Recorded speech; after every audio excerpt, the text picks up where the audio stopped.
స్తోత్రం యేసయ్య. ప్రియమైన దేవుని బిడ్డలారా, క్రీస్తు నామములో మీ అందరికీ సమాధానము కలుగునుగాక. ఆమేన్. ప్రతిదినము దేవుని వాగ్దానం అని ఆత్మీయ చక్కటి కార్యక్రమంలో మిమ్మల్ని ప్రేమపూర్వకంగా ఆహ్వానిస్తున్నాను. దేవుని బిడ్డలారా, ఎలా ఉన్నారు? బాగున్నారా? ఉదయాన్నే లేచారా? ప్రార్థన చేసుకున్నారా? అన్నట్టు ఈ దినము మీ అందరికీ హ్యాపీ న్యూ ఇయర్, మీకు శుభాకాంక్షలు, నూతన సంవత్సరం యొక్క శుభాకాంక్షలు తెలియజేస్తున్నాం. అలాగే దేవుడు మిమ్మలను ఈ సంవత్సరం మరి నూరంతలుగా ఫలింపచేసి మిమ్మల్ని వర్ధిల్లింప చేయునుగా కానీ దీవిస్తున్నాను. ప్రతి ఒక్కరూ ఆమెను చెప్పండి. మీరు దీవించబడుతున్నారంటే దేవునికి స్తోత్రం. నిజమే కదా, తన కృప చొప్పున దేవుడు ఎంతగా ప్రేమిస్తున్నాడంటే మనల్ని మరి అనేక సంవత్సరాలు కాచి కాపాడాడు. మరొక నూతన సంవత్సరంలో కూడా అడుగు పెట్టడానికి ఆయన కృప చూపించారు కనుక ప్రియమైన దేవుని బిడ్డలారా, ప్రతి ఒక్కరూ ఆయనను స్తుతించండి, కీర్తించండి. ఎందుకు ఈ మాటలు చెప్తున్నానంటే, మనము మన సొత్తు కాదు, మనము ఆయన పిల్లలము అని దేవుని వాక్యం సెలవిస్తూ ఉంది.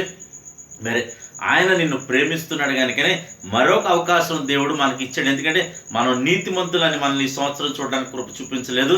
అలాగే మనం తింటున్న ఆహారాన్ని బట్టి, తీసుకుంటున్న జాగ్రత్తలను బట్టి, మరి వాడుచున్న మందులను బట్టి మనం కాపాడబడలేదు. కానీ ఎందరో వాడుతున్నారు మందులు, ఎందరో మరి తగిన జాగ్రత్తలు తీసుకుంటున్నారు. అయినప్పటికీ వారికి లేని భాగ్యం, అనేక మంది చనిపోతా ఉన్నారు. వారికి లేని భాగ్యము నీకును నాకును ఇచ్చాడంటే ఈ దినము నీవును నేనును మన జీవితం ఈ సంవత్సరమైనాను సరి చేసుకుంటామేమో, క్షేమాన్ని అనుగ్రహించి ఈ దినాన్ని బ్రతకని ఇచ్చాడు కనుక ప్రియమైన దేవుడు, ప్రతి ఒక్కరూను దేవునికి దగ్గరగా జీవించడానికి, మన యొక్క జీవితాలు నూతన పరుచుకోవడానికి ఇచ్చిన అవకాశాన్ని సద్వినియోగం చేసుకోవాలని తెలియజేస్తూ మరి నేను చదువుతున్నాను. ప్రతిదినము దేవుని వాగ్దానం అనే వాగ్దానంలో నేను చదువుతున్నాను వాగ్దానం.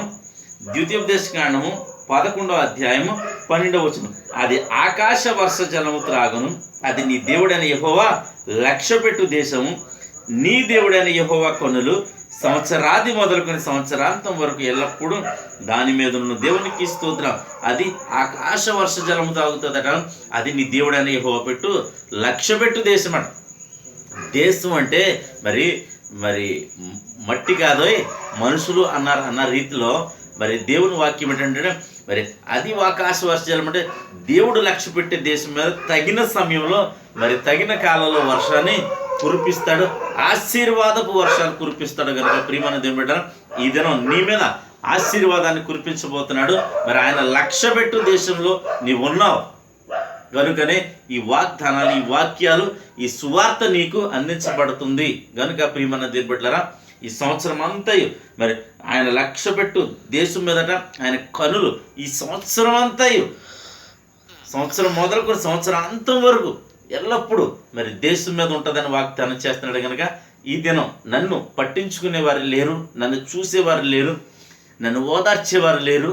నా శ్రమలో నేను కృంగిపోతున్నాను, మరి సొమ్మసిల్లిపోతున్నాను, అలాగే వేదన పడుచున్నాను అని ఒకవేళ ఈ కొత్త సంవత్సరం పడును ఒకవేళ మరి రోధిస్తూ ఒకవేళ ఉన్నావేమో, అయితే నా ప్రభువునికి ఇస్తున్న శుభవార్త ఏంటో తెలుసా, ఆయన నిన్ను చూస్తున్నాడు, సంవత్సరం మొదలుకొని సంవత్సరాంతం వరకు కాచి కాపాడుతున్నాడు అని వాగ్దానం చేస్తున్నాడు కనుక ప్రతి ఒక్కరూ మీ పరిస్థితిని బట్టి కుంగిపోవద్దు, మరి బలహీనపడద్దు, విశ్వాసంలో ముందుకు సాగండి. ఆయన మనకు ముందున్నాడని మీరు గ్రహించి ముందుకు సాగాలని, ఈ సంవత్సరం అంతా అందరికీ క్షేమం చేకూర్చబడాలని తెలియచేస్తూ దేవుడి మాటలు దీవించునుగాక. ఆమెను ప్రార్థన చేసుకుందాం. స్తోత్రము తండ్రి, వందనాలు యేసయ్య. ప్రతిదినము దేవుని వాగ్దానం అని ఆత్మీయ చక్కటి కార్యక్రమంలో తండ్రి మీరు ఇస్తున్న వాగ్దానముకే నీకు స్తోత్రాలు. నీ దేవుడని యెహోవా కనులు సంవత్సరాది మొదలుకు సంవత్సరాంతం వరకు ఎల్లప్పుడూ దాని మీద ఉన్నాను ప్రభు. అవును తండ్రి, సంవత్సరం అంతయు, పాత సంవత్సరం అంతయు మా మీద నీ కనులు ఉంచావు కనుక ఈ నూతన సంవత్సరంలో ఈ 2025 సంవత్సరం మొదటి తారీఖున చూడగలుగుతున్నాం ప్రభు. నీకు స్తోత్రాలు. క్రమంగా మర్యాదగా మా జీవితాలు కొనసాగించమని, ఈ సంవత్సరం అంతా ఆశీర్వాదకరంగా ఉంచమని, మా ప్రియులు ఎంతమంది అయితే ఇప్పుడు ప్రార్థనలో ఎక్కుపిస్తున్నారు, యూట్యూబ్ నైనా ఫాలో అవుతున్నారు, కామెంట్స్ పెడుతున్నారు, నా తండ్రి ప్రతి ఒక్కరి జీవితాల్లో ఒక అద్భుతం జరుగును గాక యేసు నామములను ప్రార్థిస్తున్నాను తండ్రి. ఇంకా నువ్వు ప్రభు రోగులు ఎవరైనా ఉంటే స్వస్థపరచమని ప్రార్థిస్తున్నాను. వివాహాలు కాని వారికి నూతన సంవత్సర వివాహాలు జరిగించమని ప్రార్థిస్తున్న వ్యాపారాలు, వ్యవసాయాలు, పాడి పంటల్లో ప్రభు ప్రతి ఒక్కరికి అభివృద్ధిని దయచేయండి.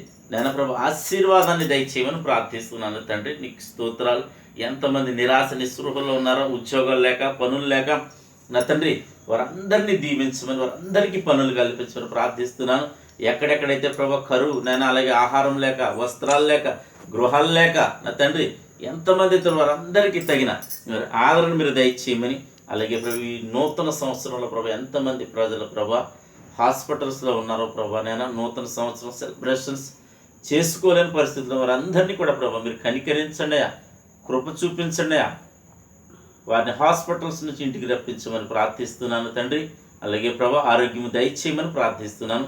సంఘాలనే సేవకున్నారు ఇద్దరు జరగనున్న ప్రభు నేను నూతన సంవత్సర ఆరాధనలో మీరు తోడేయండి, బహుబలంగా మీ ఆత్మను కుమ్మరించమని ప్రార్థిస్తూ ఈ దినం ఎవరిది మ్యారేజ్ డేనో, బర్త్డేనో వారిని యేసు క్రీస్తు నామములో నేను దీవిస్తున్నాను. ప్రభానికి స్తోత్రాలు. మీరు దీవించమని, ఈ సంవత్సరం అంతా దయకిరీటం వారిపై ఉంచమని ప్రార్థిస్తున్నాను తండ్రి. అలాగే ఈ దినం ఈ బిడ్డ చేయు ప్రయాణాల్లో, ప్రయత్నాల్లో సమస్తములో మీరు చూడండి, మాయం పొందమని యేసు నా పేట అడుగుతున్నాను పరమ తండ్రి, ఆమేన్. నేను నమ్ముతున్నాను ప్రియమంది బిడ్డరా. మరి నూతన సంవత్సరం పాటు మీరు అందరూ సంతోషంగా ఉన్నారని నమ్ముతున్నాను. మరి సంతోషంగా ఉన్న ఈ సమయంలో ప్రతి ఒక్కరూ ఈ వీడియో లైక్ చేయండి, షేర్ చేయండి, మంచిగా కామెంట్స్ పెట్టండి, మీ యొక్క ప్రార్థన అవసరాలు తెలియచేయండి.